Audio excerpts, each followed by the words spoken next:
આજની ધર્મકથા. પ્રણામ. કુસુમકેતુ અને કુસુમાયુદ્ધ. દીકરો અને પિતા બંનેના સંબંધોની અંદરમાં પૂર્વભવના આટલા બધા ભવો, એના સંબંધો, એની આત્મીયતા, એની લાગણીઓ, એનો સ્નેહ, આ ઋણાનુબંધ, એ બધાના કારણે એટલી બધી ઘનિષ્ઠતા હતી કે પિતા જ્યારે સમજણપૂર્વક પણ દીક્ષા લેવાની વાત કરે છે ત્યારે પુત્રના મગજની અંદરમાં બેસતું નથી. આ એક સંબંધ એવો છે ને, તમે જુઓ કે આપણે આપણા રૂટીન લાઈફમાં ચેક કરીએ, મા દીકરીનો સંબંધ હશે, પતિ પત્નીનો સંબંધ હશે, ભાઈ ભાઈનો, ભાઈ બહેનનો સંબંધ, સ્પેસિફિકલી બે પુરુષ વચ્ચેના સંબંધ હશે ને, ભાઈ ભાઈ, પિતા પુત્ર, એ સંબંધની અંદરમાં આપણને એક્સપ્રેશન એ ઓલવેઝ મિનિમમ લાગશે. બોન્ડિંગની વાત જ નથી, પણ તેમ છતાં બે પુરુષોના જ્યારે સંબંધો હોય છે, એસ્પેશિયલી જ્યારે આ એજ ગેપની અંદરમાં પુરુષોના સંબંધ હશે, આપણો અનુભવ એમ કહે છે કે એક્સપ્રેશન બહુ જ મિનિમમ હશે. તમે જુઓ, પિતા નામનો વ્યક્તિ આ જગતની અંદરમાં એવું છે કે જે ક્યારે ગવાયું જ નથી. સંગીતકારો ગણો કે રચનાકારો ગણો, કાવ્યકારો, લોકકથાના, બધાએ મોટા કોને કર્યા? તો કે માને કરી. દરેક જગ્યાએ ઉપકાર કોના? તો કે માના. પિતાનું નામ લેવાય પણ એ ફોકસ નથી થયા ક્યારેય. કેમ? એનું વન ઓફ ધ રીઝન્સ આ કે પિતા ક્યારેય એવા એક્સપ્રેસિવ થયા જ નથી કે જેના કારણે સમાજને એવું લાગે કે આણે બહુ મોટું કામ કર્યું. એ ક્યારે જતાવી નહીં શકે. આમ આપણી રૂટીન લાઈફમાં, આપણા પોતાના જીવનમાં જોઈએ ને તો આપણને એમ લાગે કે આપણી માના ઉપકાર બહુ મોટા. કમ્પેરિઝન માટેની વાત નથી ચાલતી, ઉપકારો બંનેઓના બહુ જ મહાન છે. પણ ફોકસ થવાની વાતમાં વિચાર કરીએ તો આપણને જેટલા આપણા માતાના ઉપકારો યાદ આવે છે, લોકોએ ક્યારે આપણને પિતાના ઉપકારો યાદ બહુ નથી કરાવ્યા. માતાના ઉપકારો વિશે પ્રવચનો ગોઠવાશે, મોટા મોટા સંભાષણો વગેરે ઘણું થશે સમાજમાં. પિતા માટે ઓછું થશે. કેમ? કારણ કે એક્સપ્રેશનની અંદરમાં આ તત્વ જે છે એ હંમેશા કોઈ પણ એંગલથી, કોઈ પણ કારણથી પણ એ કમ્પેર ટુ અધર એ નબળું રહેશે. એવું પણ બની શકે કે એને કોઈ આવો રસ જ નથી. એવું પણ બની શકે કે એની પાસે એટલો સમય પણ નથી. એવું પણ બની શકે કે સમાજ એવું સ્વીકારી લીધું છે અથવા માની જ લીધું છે કે આ તો એનું કર્તવ્ય છે. ઘણા કારણો હશે. અને એના કારણે શું થાય તો કે દીકરી જેટલું એક્સપ્રેસિવ બને છે ને એટલું એક્સપ્રેસિવ પુત્ર નથી બનતો પિતા સાથે. કેમ? કારણ કે પુત્ર હંમેશા નાનપણથી એવું માનતો આવ્યો છે કે મારે મારા પિતા જેવું થવું છે. અને જે પોતાના પિતાને બહુ એક્સપ્રેસિવ નથી જોતો, એ બાળક મોટો થઈને પણ પિતા સાથે પણ પોતાની લાગણીનું એક્સપ્રેશન એટલું ક્લિયરલી આપી નથી શકતો, કારણ કે સામો વ્યક્તિ લઈ નથી શકતો. આ પરિપ્રેક્ષ્યથી વિચારીએ આપણે તો અત્યારે કુસુમકેતુ એ જે પોતાના, આમાં તો પાછું એક ભવનો સંબંધ છે, આ લોકોનો તો આટલા ભવોનો સંબંધ છે. હવે અંદર લાગણીઓ કેવી ઉમળતી હોય, સતત આપણે જોતા આવ્યા છે કે બંને ભેગા કેવા, તો કે દેવલોકમાં જાય તોય ભેગા. હવે દેવલોકના આયુષ્ય જુઓ કેવડા મોટા મોટા હોય, એ બધા જ આયુષ્યમાં પણ સતત ભેગા, એટલે એક જ વિમાનમાં ભેગા. અને આવો ઋણાનુબંધને, આવો સ્નેહ અંદરમાં દરબીને જેનો હાથમાં પડ્યો છે, એના પિતા એને કહે છે કે હવે બેટા હું દીક્ષા લેવા જાઉં છું. અંદર શું જાગે, કેટલું જાગે. અને જો હવે નહીં બોલે, હવે નહીં એક્સપ્રેસ કરે તો વાત તો પૂરી છે.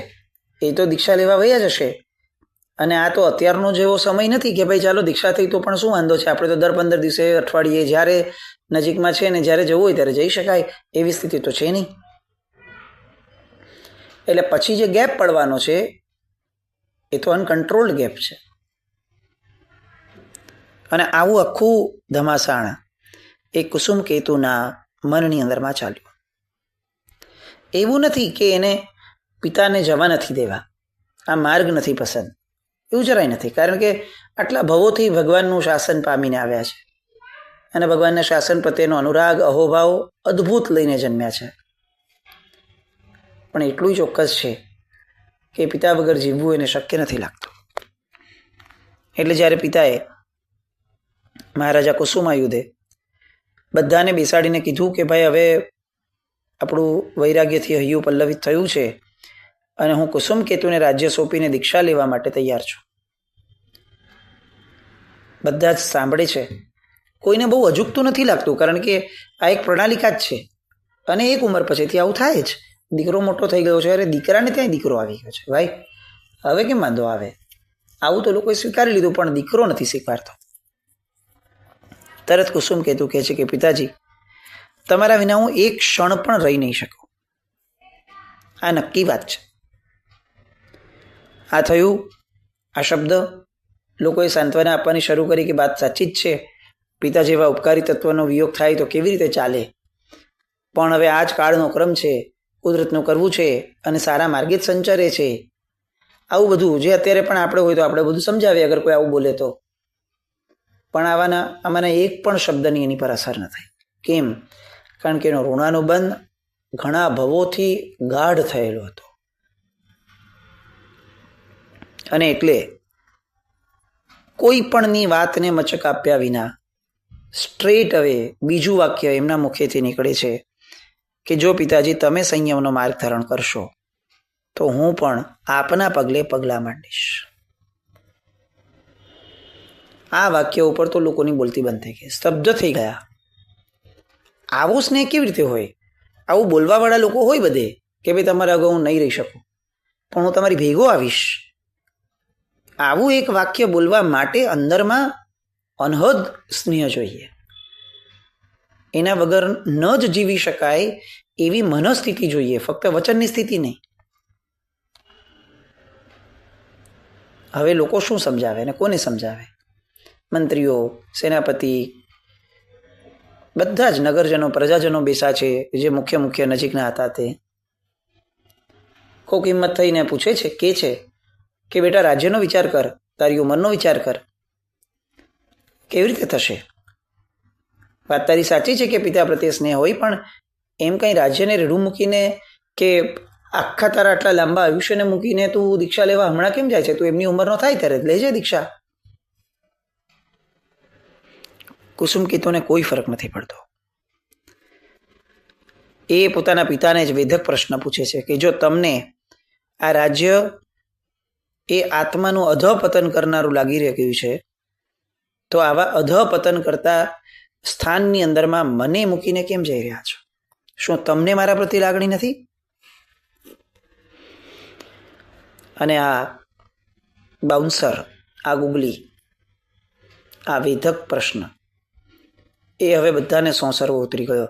અત્યાર સુધી બધાને જે કંઈક ને કંઈક બોલવાનું મન થતું હતું, કંઈક સલાહ આપવાનું મન થતું હતું, હવે કમ્પ્લીટ સંપૂર્ણ મૌન આવી ગયું. આ એક ભાવ એવો હતો કે જે દર્શાવતો હતો કે ફક્ત સ્નેહ નથી, ફક્ત લાગણી વેડા નથી. આ બે વચ્ચે આટલા ભવોની અંદરની ગંભીરતા છે કે જેમાં આત્મ સ્વરૂપની કેટલીક સ્પર્શનાઓ એમણે જોઈ છે, સંવેદી છે, અનુભવી છે કે આત્માથી મોટી કોઈ વસ્તુ નથી. અને આ રાજ્ય પણ નહીં. રાજ્ય પણ જો આત્માને નીચે લઈ જનારું હોય તો એ રાજ્ય પણ મંજૂર નથી. ફક્ત તમારી પાછળ મારા પિતા ગયા એટલે હું લઉં, પિતા મહારાજની પાછળ દીક્ષા લઉં, આ વાળી વાત નથી. આ લાગણી છે અને લાગણી મોહન ઘરની છે. એકવાર ચારિત્ર લીધા પછીથી પિતા, માતા આ બધા પ્રત્યે સદભાવ હોય એનો કોઈ પ્રશ્ન નથી આવતો, ભાઈઓ કે બીજા કોઈ પણ સંબંધ પ્રત્યે. પણ સતત અંદરની જાગૃતિ છે કે હું આ બધા સંબંધોને છોડીને આવ્યો છું, આ વ્યક્તિઓને છોડીને આવ્યો છું એવી વાત નથી. હું આ બધા સંબંધોથી ઉપર ઉઠવા માટે અહીંયા આવ્યો છું.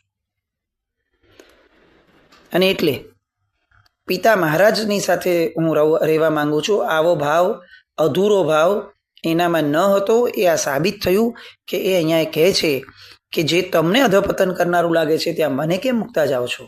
તમારે મોક્ષે જવું છે તો મારે ક્યાં જવું છે? મને તમારે ક્યાં મોકલવો છે? અને દ્રઢ નિર્ધાર નક્કી થઈ જાય કે હું પણ તમારી સાથે જ પ્રવજ્યા ગ્રહણ કરીશ. અને આ રાજા કુસુમ યુદ્ધ પોતાના દીકરાના આ એક વાત, આ એક સજેશન, આ એક નિર્ણય, આ એક વિચાર, જે પણ કયો એને ખાડી ન શક્યા. પોતાને તો આ માર્ગ ઇષ્ટ લાગ્યો જ હતો. હવે આ માર્ગે હજી કોઈક આવતું હોય તો એને કઈ રીતે ના પડાય, અને ના પાડવાનું મન કેમ થાય? એ સહર્ષ ભેટી પડ્યા. ધર્મનો સંબંધ કોને કહેવાય અહીંયા આપણને સમજાય છે. આપણે જ્યાં જ્યાં સર્ટિફિકેટ ટેગ આપી દઈએ છીએ કે આ અમારા કલ્યાણ મિત્રો છે, કે અમારો કલ્યાણકારી સંબંધ છે, ત્યાં આપણે આ બધું ચોકસાઈપૂર્વક નક્કી કરવું જોઈએ કે લાગણી નથી ને, પાયામાં નહીં, ભલે અભિવ્યક્તિમાં જે હોય તે, પણ મૂળમાં શું છે આ સંબંધના? લાગણી નહીં જ ને, તો જ કલ્યાણની વાત આવશે. બાકી લાગણી હોય ત્યાં વહેલું મોડું કલ્યાણ બાજુ પર રહી જાય અને મોહનીયનું સામ્રાજ્ય એ માથે ચડી જ જાય. મારા પિતા છે એટલે મારે દીક્ષા લેવી છે, એ લાગણીનો ભાવ સારો છે, ઈષ્ટ છે, એનો વિરોધ નથી. એ બહાને પણ એ માર્ગે જવાનું મન થાય છે, સારું છે, પણ પછી એ માર્ગે ગયા પછી આ લાગણી તો તોડવી જ પડશે, નહીં તો ફરી પાછું મોહનું સામ્રાજ્ય ઊભું રહેશે. અંતે કુસુમાયુધ એ આ રાજ્ય પુત્રના પુત્ર એવા દેવસેન કુમારને સોંપે છે. અને આ જે સંબંધ બંધાણો છે, આ જે આખી ઘટના થઈ છે, એના આધાર ઉપર અનેક લોકોને વૈરાગ્ય પ્રગટે છે. અને જ્યારે આ બંને જણ દીક્ષા લેવા માટે જાય છે ત્યારે કુલ મળીને 500 ભાવિકો એક સાથે પ્રવજ્યા અંગીકાર કરે છે. આજે જે કોઈની દીક્ષાના વિડીયોઝ, કોઈની દીક્ષાની પત્રિકાઓ અને વોટ્સએપ જે ફેરવીએ છીએ આપણે એવું ઈચ્છીએ કે અનુમોદના ખરેખર જો કરવી હોય તો આવી થવી જોઈએ કે સાથે નીકળી જવાનું. આ 498ને શું લાગે વળગે હતું સમજાવો. એ આવું આપણી જેમ કરી શક્યા હોત કે આખા ગામમાં ગાત કે જુઓ હો શું પ્રસંગ છે, શું ભાવ છે, પિતા અને પુત્રનો કેવો ઋણાનુબંધ હતો, કેવા ઉત્તમ માર્ગે ગયા. આવા બધા સારા ગોખેલા શબ્દો એ લોકો પણ બોલી શક્યા હોત, પણ એ ત્યાં બોલીને અટક્યા નહીં. કારણ કે એમને ખબર હતી કે અટકવાનું એ તો પછીથી ભટકવાનું જ છે. ખરું અનુમોદન જ આ છે કે જ્યાં જે ઉત્તમ લાગ્યું એ માર્ગે સંચરવાનું મન થાય, ખાલી વચન ન થાય. આપણે ત્યાં તો વચન બી નથી થતું, ફક્ત કાયાથી વોટ્સએપ થાય છે કે મેસેજીસ ફોરવર્ડ થાય છે. અને એમાં ને એમાં એટલો બધો આત્મસંતોષ માની લેવાય છે કે જાણે આપણને હવે મોક્ષ નજીકમાં આવી ગયો. કેટલીક વાર ખરેખર એવું લાગે કે મેસેજ કરવાથી મોક્ષ મળશે, આવો ઉલ્લેખ શોધવો જોઈએ. કારણ કે અત્યારે આપણા બધાના મનમાં આ ઘૂસી ગયું છે કે સારા મેસેજીસ ફોરવર્ડ નહીં કરીએ તો મોક્ષ અટકી જશે. અને એટલે જ આપણા આખા દિવસમાં જોઈએ તો આપણે આગળ કદાચ સારું વિચારવા, પોતાની સાથે બેસવા સમય નથી, પણ ગામને પ્રતિબોધવા આપણી આગળ સમય છે. આ ડિજિટલ મીડિયાએ આપણી પાસે ઘણું ભૂલાવડાવ્યું છે.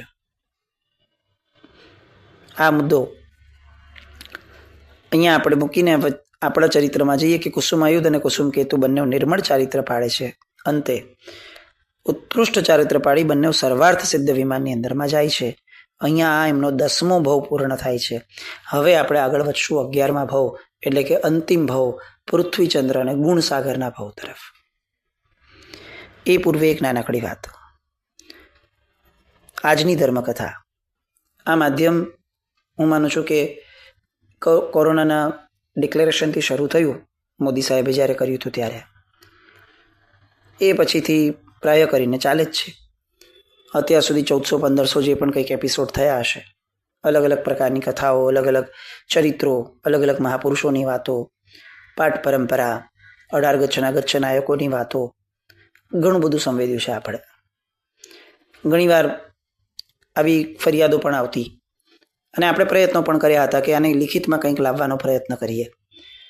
એ શક્ય ઓછું થયું, કારણ કે આપણે સૌ જાણીએ છીએ કે અત્યારે વર્તમાન સમયની અંદરમાં સૌથી સસ્તું જો કોઈ વસ્તુ હોય તો એ છે પૈસો, અને સૌથી મોંઘી જો કોઈ વસ્તુ હોય તો એ છે સમય.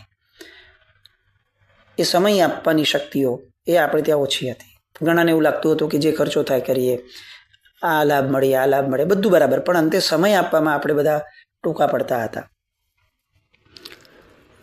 અમેરિકાના એક ભાઈ, આવી જ રીતે જે કેટલાક જણ જોડાયા છે એમાંના એક ભાઈ ધર્મકથાઓ સાંભળીને ખૂબ એમને અંદરમાં આનંદ પ્રગટ્યો હશે, અને એમાં એમને એવો ભાવ થયો કે એટલીસ્ટ હું આને યુટ્યુબ પર એ રીતે મૂકું કે જેના કારણે એ પ્લેલિસ્ટની જેમ થાય. જે દુઃખ એમણે અનુભવ્યું કે મારે વારે ઘડીએ ઓન કરવું પડે, એક કથા સાંભળતા અટકી જાઓ, પછી પાછું બીજી વાર શરૂ કરું ત્યારે પાછું ક્યાંથી શરૂ કરવાનું, આ રીતનો જે આખો ક્રમ થાય એને ક્યાંક એ જિંક્સને મારે તોડવો છે. બીજું, જૂની કથાઓ માટે ટેલિગ્રામમાં જવું પડે. ટેલિગ્રામ એ બધાને એક્સેસ થાય, બધાને ફાવે એવું હોતું નથી. એટલે એ ભાઈને એમ થયું કે નહીં, આપણે આને યુટ્યુબ પર મૂકીએ, સૌથી વધારે વપરાતું પ્લેટફોર્મ. અલબત્ત બહુ બેઝમાં કહું છું કે આ મીડિયાના ઉપયોગથી જે પણ આપણે સાંભળીએ છીએ એ આપણને કેટલું ઉપયોગી બનશે એ અંદર વારંવાર ચેક કરવું, કારણ કે ક્યાંક ને ક્યાંક મીડિયાનું અનુમોદન નથી થતું ને, એ તો જોવું જ. સારી વાતોનું અનુમોદન થાય તો ચાલે, પણ આ મીડિયાના જ વખાણ થાય પછી એ વાત તો આપણને પણ ઇષ્ટ નથી. પણ જે એકદમ લોકભોગ્ય થઈ ગયું છે અત્યારે, એવા માધ્યમ ઉપર આ ભાઈએ બધી કથાઓ મૂકવાની શરૂ કરી, બહુ જ ઓછા સમય પહેલાં, કેટલાક દિવસો પહેલાં જ. એક છે ને કથા જ્યારે આપણે મૂકીએ છીએ ત્યારે આપણે તો બહુ સિમ્પલી એને ડાઉનલોડ કરી લઈએ છીએ આપણા મોબાઈલની અંદરમાં અને સાંભળી લઈએ છીએ. તમે વિચાર કરો કે આવી 1400-1500 કથાઓ એ દરેકને ડાઉનલોડ કરવી, પછી એનું એક આખું જે તમે જોઈ શકો એવું એક પિક્ચર ઇમેજ બનાવી કે જેના આધાર ઉપર આખી કથા ચાલે ને નજર સામે એક આદર્શ રહે કે ભાઈ આ આમની કથા છે, આ આમની કથા છે. પછી એને આખી યુટ્યુબના માધ્યમ ઉપર, ચેનલ ઉપર અપલોડ કરવું, આ બધું ઘણો સમય માંગી લેવું આપણે સૌ જાણીએ છીએ. અને તેમ છતાં એને એ પ્લેલિસ્ટ તરીકે મૂકવા માટે આખી મહેનતો કરવી. અલબત્ત આ મહેનતની પૂર્વે ઘણા લોકોની મહેનત છે. જે લોકોએ ડ્રાઈવ ઉપર આ આખી સંભાળીને રાખી હતી એવા કેટલાક લોકો. હું નામ એટલા માટે કોઈના નથી લેતો કારણ કે આ માર્ગ છે ને એ અનામી બનવાનો છે, અને ઈશ્વરની બહુ જ કૃપા છે કે જે પણ જોડાયા છે એ બધા જ લોકો એ ઈચ્છે છે કે નામ ન લેવાય, અને એનો ખૂબ આનંદ છે, કારણ કે આવા બનવા માટે જ આપણે આ કથાઓના માધ્યમની અંદરમાં ગયા હતા. તો આ એક પ્લેલિસ્ટનું સરસ માધ્યમ ઊભું થયું છે. ભાઈનો આશય બહુ સારો હતો કે એ બહાને ભગવાનના શાસનની વાતો વર્ષોના વર્ષો પછી પણ અવેલેબલ રહેશે. બોલનાર ગુજરી જશે, સાંભળનાર ગુજરી જશે, પેઢીની પેઢી ગુજરી જશે, અને તો પણ કદાચ ક્લાઉડ ઉપર કે અહીંયા ત્યાં જે ગણો તે, પણ આ વાતો જીવતી રહેશે. આવો એક સુંદર મજાનો આશય એ ભાઈ પાસે. અને બીજી એક સૌથી મોટી સારી વાત કે વડીલોને જ્યારે આ સાંભળવાનો આવે ત્યારે તમે સિક્વન્સમાં આખા એપિસોડ ચાલી રાખે. હવે તમારે સ્ટાર્ટ કરો, બંધ કરો, આ ન રહે. કોઈની ડિપેન્ડન્સી કેટલાકની માટે હોય તો એ ન રહે. આ એક ભાવ એમનો રહ્યો. અને આ મેસેજની સાથે એક લિંક મૂકીએ છીએ કે જે પ્લેલિસ્ટ એમણે બધા ઊભા કર્યા છે યુટ્યુબના. એવું બની શકે કે ઇમેજની અંદરમાં આપણને કેટલીક એમ લાગે કે આ શબ્દો, અક્ષરોની બાબતમાં આ જરા સ્પેલિંગ મિસ્ટેક્સ છે, એવું થશે, કારણ કે આપણી સાંભળ્યા પછીથી જે કરવું છે ને એની મિસ્ટેક્સ આપણે ક્યારેય પણ નથી અનુભવી. એટલે બહારની મિસ્ટેક્સ એ આપણને તરત આંખે ઉડીને વળગશે જ, અને છે જ એની ના નથી કે કેટલીક જગ્યાઓએ ક્યાંક ને ક્યાંક નાનું મોટું રહી જ જતું હોય છે. ગુજરાતી છે, દરેકની ફાવટની વાત પણ ન હોય, પણ મુદ્દો શું છે એ જોવાનો ખાસ આગ્રહ રાખજો. ભાવ શું હતો તો કે દરેકે દરેક વાત ભગવાનના શાસનની આજે નહીં ને સદીઓ પછી પણ જો આ પ્લેટફોર્મ અવેલેબલ રહે તો આ દરેકે દરેક મહાપુરુષોના રેફરન્સ ક્યાંકથી ને ક્યાંકથી મળ્યા રહેશે. આવો એક સરસ મજાનો પ્રયાસ એ ભાઈએ કર્યો છે. ઘણા બધા લોકોનો આમાં શુભ ભાવ રહ્યો છે, ઘણા લોકોની શુભેચ્છાઓ રહી છે, ઘણા લોકોનો સપોર્ટ બી રહ્યો હશે. બસ આવા વિઝનપૂર્વકની થયેલી આ વાત, એની લિંક જે છે એ આની સાથે મૂકવામાં આવે છે. આનંદ થશે આપણને જ્યારે પણ આપણને ભાવ થયો કે ચાલો સિદ્ધિસુરી દાદાને સાંભળવા છે તો સિદ્ધિસુરી દાદાની જ પ્લેલિસ્ટ ચાલુ થશે. ચાલો પ્રેમસુરી દાદાને સાંભળવા છે, ઉપર ટાઈપ કરી લેશું ને મળી જશે, ડેટ વગર કંઈ પણ. પન્યાજી મહારાજને સાંભળવા છે, શાસન સમ્રાટને સાંભળવા છે, આ બધું જ આપણે કથા વાઇઝ સાંભળી શકશું, પ્લેલિસ્ટ વાઇઝ. કોઈ એક એપિસોડ મિસ થાય, વચ્ચે ન રહી જાય, એ પણ ન થાય આવું, એની પણ એમને સરસ જોગવાઈ કરી છે કે દરેક ઉપર એમને એપિસોડનો નંબર પણ લખ્યો છે કે જેના કારણે ક્યાંય પણ આગળ પાછળ શરૂ કરવામાં બંધ કરવામાં આપણે એપિસોડ મિસ ન કરીએ. તો આવો એક સુંદર મજાનો સંનિષ્ઠ પ્રયાસ થયો છે, એની લિંક પણ સાથે મૂકીએ છીએ. અને આવતીકાલથી એટલે જ્યારથી હવે જોડાશું ત્યારથી એ ભાવ શરૂ કરશું કે જે ભાવ માટે આપણે છેલ્લા 53 દિવસથી એની પૂર્વ ભૂમિકા કરીએ છીએ. બસ એને માણવા આપણે સૌ મનથી સક્ષમ બનીએ અને સાવધાનીપૂર્વક જૈન શાસનની એવી ઘટના તરફ જવાનું છે કે જે ઘટના આ જગત માટે પણ આશ્ચર્યનું સૌથી મોટું કેન્દ્ર છે કે લગ્ન કરતાં કરતાં કેવી રીતે કેવળ જ્ઞાન થઈ શકે. બસ એ વાતો એની માટે ફરી પાછા મળશું. જીના જ્ઞાવૃત કંઈ પણ બોલાય તો મિચ્છામિ દુક્કડમ. જૈનમ જયતિ શાસન.